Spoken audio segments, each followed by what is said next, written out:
Isang solid at confident performance ang ipinamalas ng Alas Pilipinas matapos nilang makuha ang panalo kontra Mongolia sa pagbubukas ng 2025 AVC Women's Volleyball Nations Cup ngayong Sabado. Marami ang nagulat sa nasaksihang first six ng Alas Pilipinas sa kanilang laban. Wala kasi sa starting lineup ang mga inaasahang heavy favorites na sina Nitura, Belen, at Solomon. Bumalik din bilang opposite spiker si Angel Canino, kung saan maraming fans ang nag-expect na sa open spiker position na siya muling ilalagay matapos maging available na si Solomon. Marami ang naniniwala na ito ay isang anti-scouting strategy mula kay Coach De Brito upang hindi agad mabasa ang galawan at rotation ng mga key players ng national team.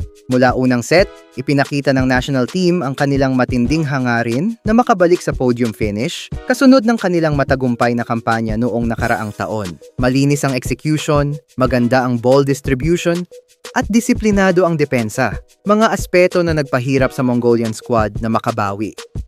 Malakas ang connection ni De Guzman kay Canino na naging go-to player ng team sa mga crucial moments. Maayos din ang ipinakitang performance ng Gandler-Lore tandem, ngunit patuloy pa ring nagkakaroon ng problema sa resepsyon na kailangang pagtuunan ng pansin.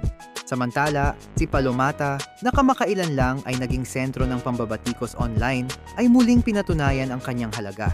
Ipinakita niya kung bakit siya karapat-dapat maging bahagi ng national team at kung bakit siya kabilang sa first six sa laban na ito.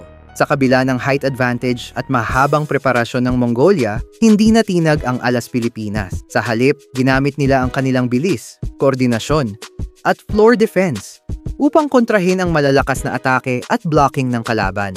Lalo pang umangat ang laro ng team sa mga crucial stretches kung saan naging susi ang collective effort para maipreserba ang lamang at tuluyang tapusin ang laban sa kanilang panig. Ang opening win na ito ay mahalaga para sa morale at kumpiyansa ng national team, lalo na't ito ang simula ng isang linggong torneo na puno ng malalakas na teams mula sa Asia at Oceania.